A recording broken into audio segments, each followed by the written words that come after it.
البدع والأهواء، أهل البدع العقائدية وأهل البدع السياسية. نقول بيننا وبينكم السلف، بيننا وبينكم الكتب، كان فيقول البدع بيننا وبينكم. بسم الله الرحمن الرحيم. الحمد لله الذي أرسل رسوله بالهدى ودين الحق ليظهره على الدين كله وكفى بالله شهيدا وأشهد أن لا إله إلا الله وحده لا شريك له إقرارا به وتوحيدا وأشهد أن محمدا عبده ورسوله صلى الله عليه وعلى آله وسلم تسليما مزيدا لا نبي بعده. إخواني في الدين أعزني wa a'azzakumullahu jami'an wa barakallahu fikum. Kita lanjutkan bacaan terhadap Syarah Ad-Durusul Muhimmah li'ammatil ummah yang disyarah oleh Asy-Syaikh Abdul Aziz Ibnu Abdullah Ibnu Baz rahmatullah alaih. Sekarang kita akan baca syarahnya. Kemarin kita sudah baca matannya, yaitu peringatan tentang bahaya kesyirikan dan bahaya berbagai macam jenis kemaksiatan. Kita lihat berikutnya, qauluhu wa minha as-sab' al-mubiqat al-muhlikat. Di antara perkara yang membahayakan bagi seorang hamba di antaranya adalah as-sab'u al-mubiqat al-muhlikat. 7 perkara yang bisa membinasakan. Kita lihat hadisnya. Dzakarahan Nabi sallallahu alaihi wasallam fi hadisin wahid. 7 perkara tersebut Nabi kita Muhammad SAW beliau menyebutkan dalam satu hadis. Itu 7 perkara tersebut disebutkan dalam satu hadis. Qala, beliau mengatakan ijtanibu as-sab'al mubiqat, jauhilah 7 perkara yang bisa membinasakan.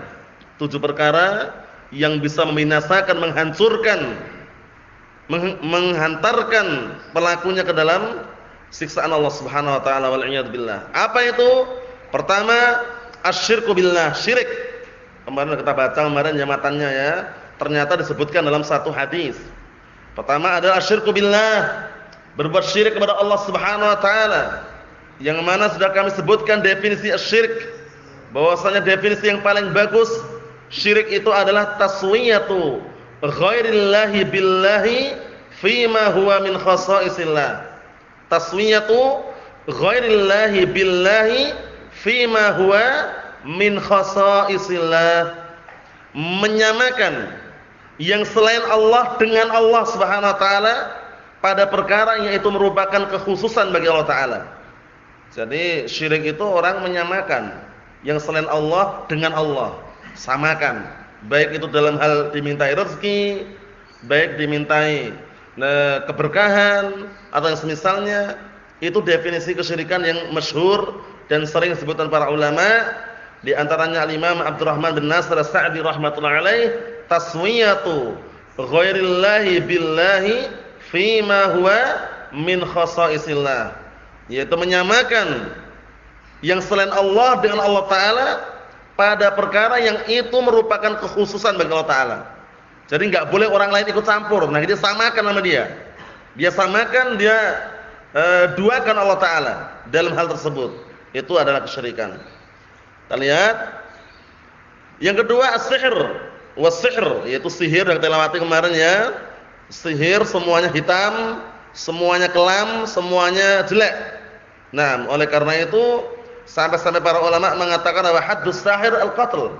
Hukuman bagi tukang sihir itu dibunuh hukumannya. Nah. Kemudian yang ketiga wa qatlun nafsil lati harramallahu illa bil haqq. Membunuh jiwa yang Allah telah haramkan kecuali dengan benar. Berarti membunuh jiwa, membunuh manusia kalau benar boleh. Dengan catatan apa? Ada udzur yang syar'i, ada alasan yang syar'i. Seperti apa kemarin? Murtad. Kemudian apa? Qisas. Kemudian apa? Rajam. 3 ini faktor alasan yang darahnya seorang muslim boleh dialirkan. Paham ya? Karena murtad dibunuh kalau murtad. Kemudian karena qisas, jiwa dibalas dengan jiwa. Yang ketiga karena rajam.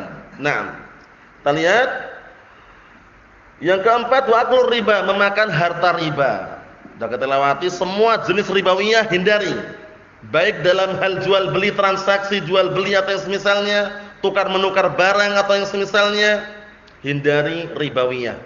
Nah, yang berikutnya, yang kelima, wa aklu malil yatim, dan makan harta anak yatim.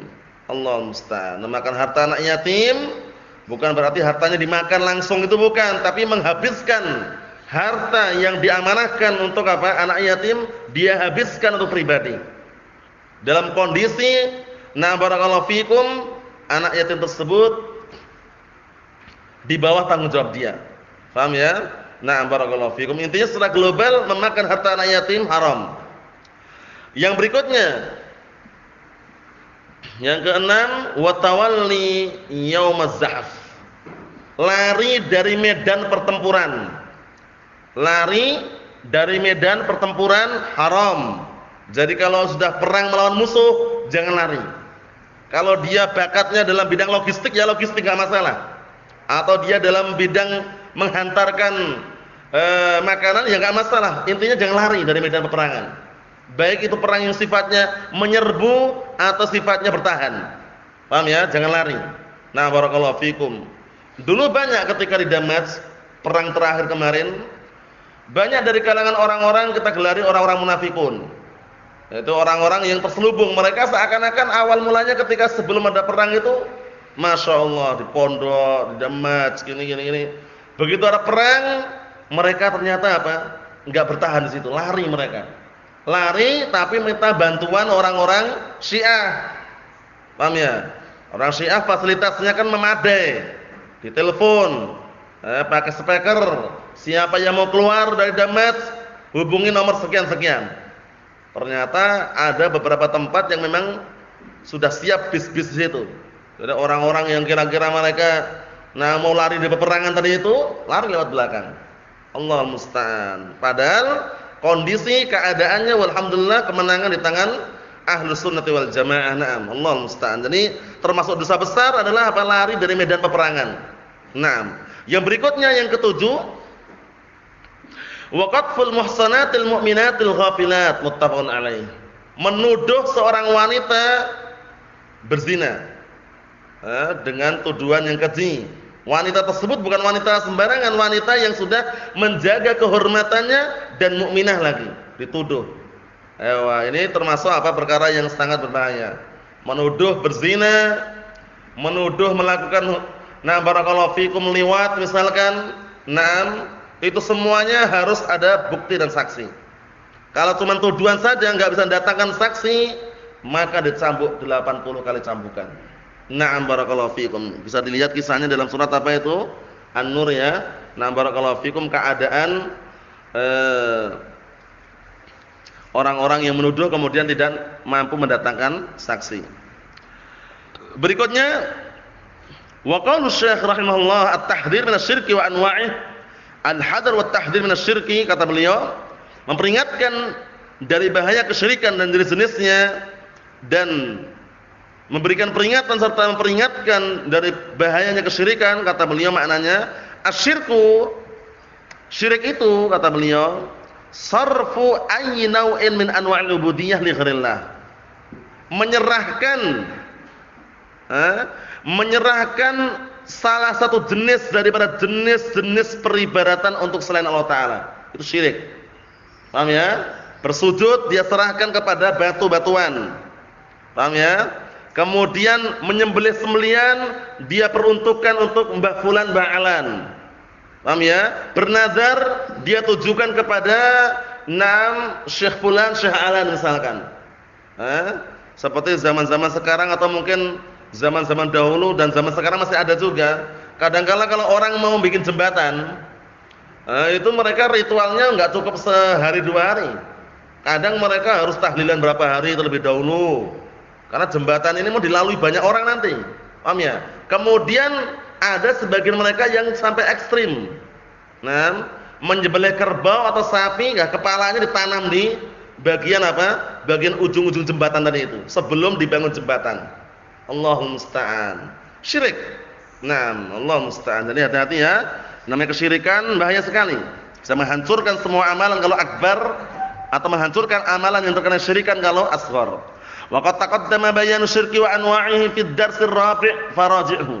Dan sungguh telah lewat penjelasan mengenai syirik dan macam-macamnya pada pelajaran yang keempat, maka lihatlah kembali. Wa qad warada at-tahdhir min asy-syirki fi kitabillahi wa sunnati rasulih sallallahu alaihi wasallam. Dan sungguh telah datang peringatan memperingatkan akan bahayanya kesyirikan, baik itu dalam Al-Qur'an atau dalam sunnah Rasulullah sallallahu alaihi wasallam telah datang peringatannya. Qala ta'ala, Allah Ta'ala berkata, "Ya bunayya, la tusyrik billah, inna syirka la dzulmun 'adzim." Wahai putraku, wahai anakku, kamu jangan berbuat syirik kepada Allah, karena sesungguhnya berbuat kesyirikan atau kesyirikan itu adalah kedzaliman yang besar. Ini ucapan siapa ini? Luqman Al-Hakim kepada putranya. Nah, menasihati putranya agar apa? Agar barakallahu fikum, tidak berbuat kesyirikan. Karena kedzaliman di sini maksudnya adalah kesyirikan. Wa syirku min akbaril kaba'ir. Dan kesyirikan itu merupakan apa? Dosa besar yang paling besar. Dosa besar yang paling besar kesyirikan ini. Kama qala alaihi salatu wassalam, sebagaimana perkataan Nabi kita Muhammad alaihi salatu wassalam, "Ala unabbiukum bi akbaril kaba'ir?" Qalu, "Bala ya Rasulullah." Qala al-isyraku billah. Muttafaqun alaihi. Ini dalil jelas sekali. Suatu ketika Rasulullah mengatakan kepada segenap para sahabat, pada segenap sahabat Rasulullah mengatakan, "Ala unabbiukum bi akbaril kaba'ir?" Apakah kalian mau aku tunjukkan dosa besar yang paling besarnya? Qalu, kemudian segenap para sahabat menjawab, "Bala ya Rasulullah."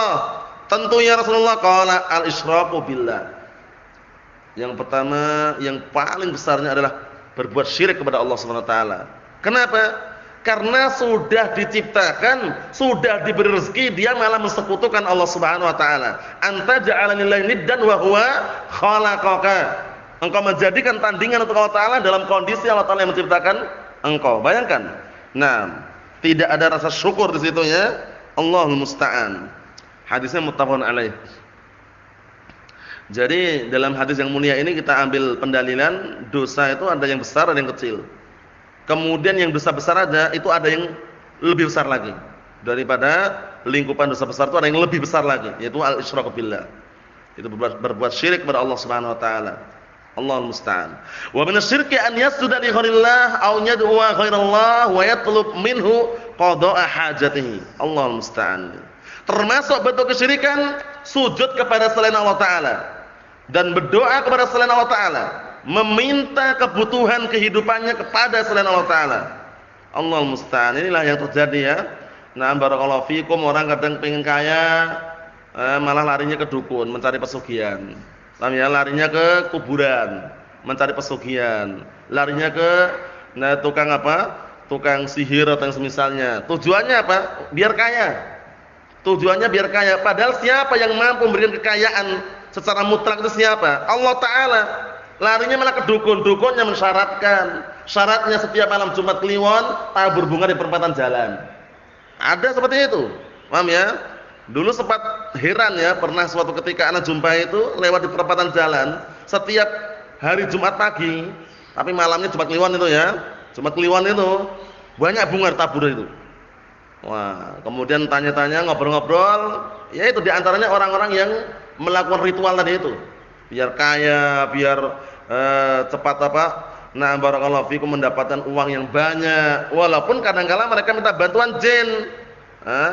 Jadi seperti misalkan ada orang katakan pelihara tuyul, itu mungkin aja karena jin macam-macam bentuknya. Paham ya? Nah, barakallahu fikum, pesugihan-pesugihan yang mereka cari bukan apa? Bukan kepada Allah taala, mereka mencarinya itu seperti itu modelnya, bantuan jin atau yang semisalnya. Nanti disyaratkan nyembelih ayam apa? Ayam cemani. Ayam cemani yang warnanya hitam semuanya. Paham ya? Nah, barakallahu fikum, macam-macam.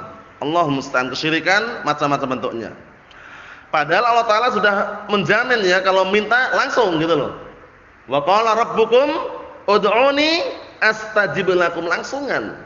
Innal ladzina yastakbiruna 'an ibadati sayadkhuluna jahannama dakhirin. Artinya apa? Telah berkata Rabb kalian, berdoalah kalian kepadaku, niscaya akan aku kabulkan untuk kalian, langsungan. minta kepada Allah Ta'ala langsungan.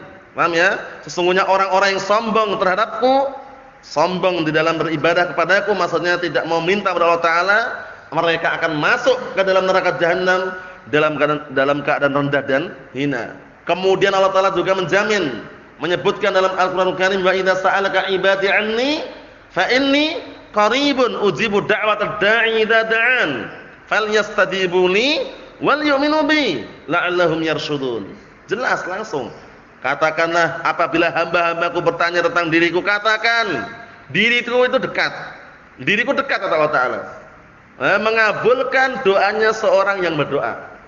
Namanya memberikan pemberian kepada orang-orang yang minta kepada Allah Subhanahu wa taala. Ayat bal qarrabin li ghairillah azza wa jalla, atau menyembelih sembelihan kepada selain Allah Taala. Allahu musta'an. Aw yaqdum ayyan naw'in min anwa'il ibadah min anwa'il ubudiyyah li ghairillah, atau mempersembahkan salah satu jenis daripada jenis-jenis ibadah kepada selain Allah Taala. Ini haram.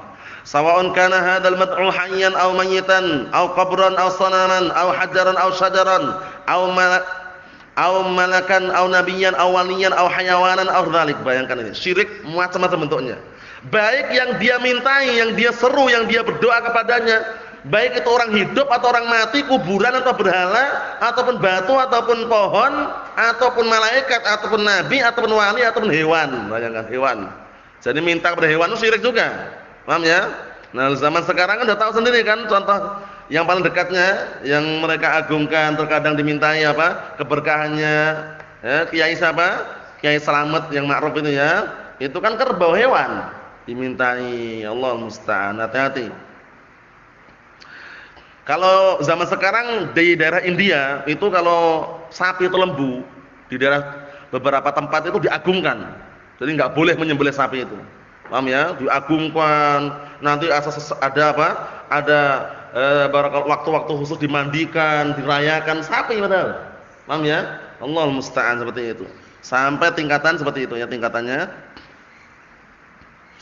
Kullu hadza min asy-syirki alladzi la yaghfiruhu Allah Ta'ala lil 'abdi illa an yatuba wa yadkhul fil Islam min jadid. Ngeri ini balasannya. Itu semua tadi syirik yang model seperti tadi itu semuanya Allah Ta'ala tidak akan mengampuninya. Tidak akan mengampuni seorang hamba sampai dia tobat dan masuk Islam mulai dari baru. Paham ya? Masuk Islam mulai baru dari awal itu. Berarti seakan-akan udah kafir udah. Paham ya? Wal a'yadu billah. Karena kesyirikan ngeri ya, zaman sekarang itu lebih parah daripada zaman dahulu kan, udah kita lewati pembahasannya. Disebutkan Syekh Muhammad bin Abdul Wahhab rahimahullah. Naam. Qala Allah Ta'ala mengatakan innallaha la yaghfiru an yushraka bih wa yaghfiru ma duna dzalika liman yasha wa man yusyrik billah faqad iftara itsman 'azima. Sesungguhnya Allah Ta'ala tidak mengampuni dosa-dosa syirik dan akan mengampuni dosa-dosa selain kesyirikan bagi siapa yang Allah Ta'ala kehendaki. Dan barang siapa yang berbuat syirik kepada Allah, sungguh dia telah apa? Membikin dosa dengan perbuatan dosa yang sangat besar. Allahul musta'an. Fal muslim la ya'bud illallah azza wa jalla wa la yad'u illallah wa la yaqda illa lillah.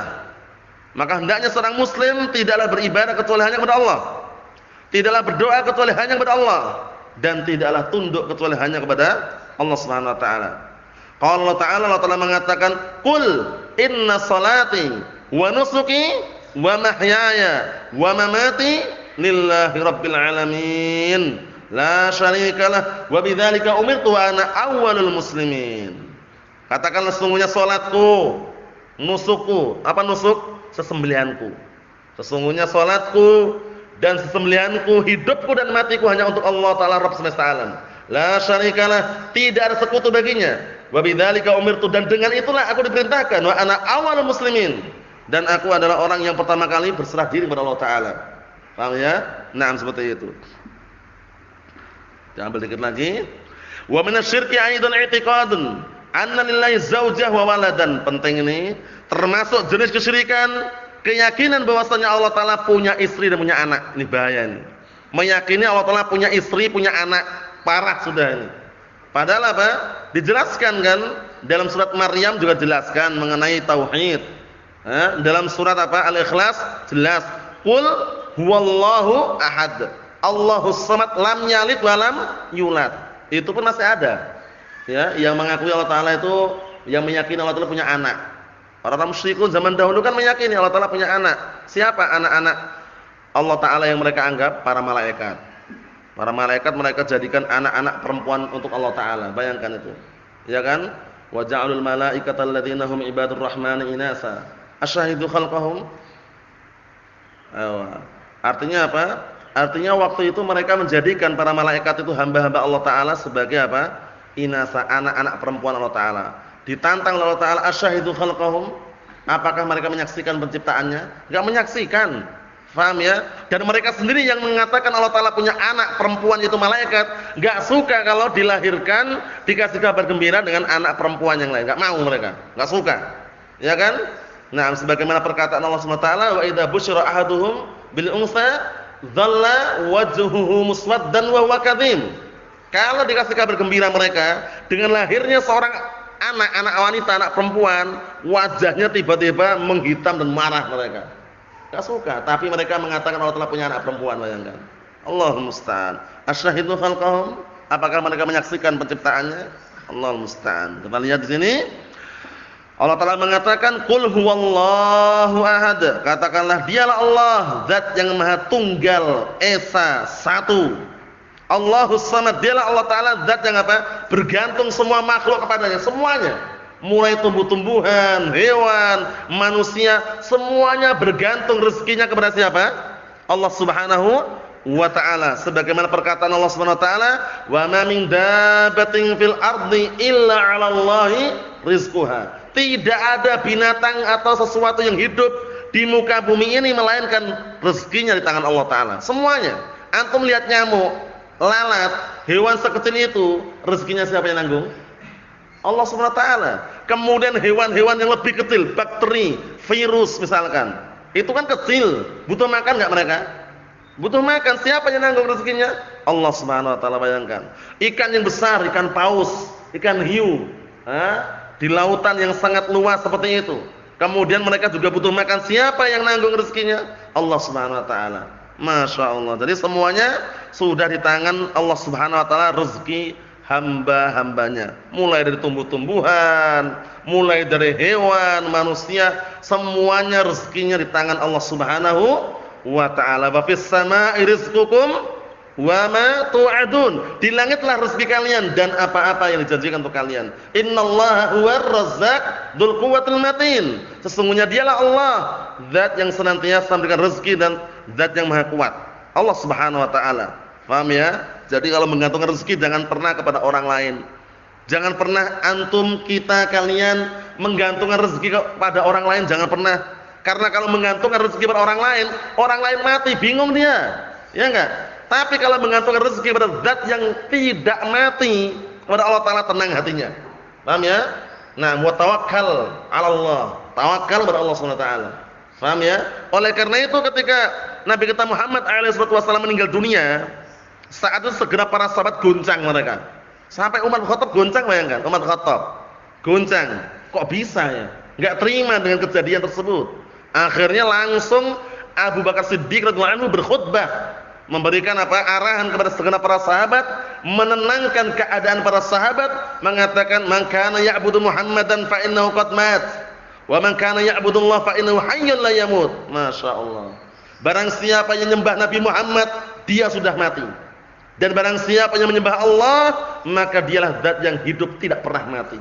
Masya Allah, penyadarannya kuat sekali kepada Allah Subhanahu wa taala. Jadi kalau nyandarkan semua rezeki jangan kepada manusia. Manusia itu hanya perantara. Rezeki mutlak di tangan Allah Subhanahu wa taala. Kalau nyandarkan rezeki kepada Allah Subhanahu wa taala. Naam. Kita lihat lagi.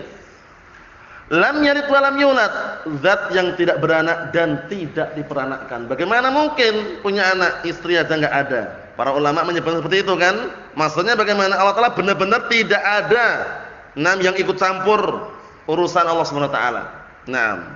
Wa lam yakul lahu kufuwan ahad, dan tidak ada seorang pun yang sepadan, sepanding, yang sama dengan Allah Subhanahu wa taala. Itu yang barakallahu fikum, dosa besar yang pertama ya. Adapun dosa besar yang berikutnya itu sihir. Insyaallah kita tunda pada pertemuan yang akan datang. Nasallahu as-salamata wal afiyah. Subhanakallahumma wa bihamdik asyhadu an la ilaha illa anta astaghfiruka wa atubu ilaik. Walhamdulillahirabbil alamin.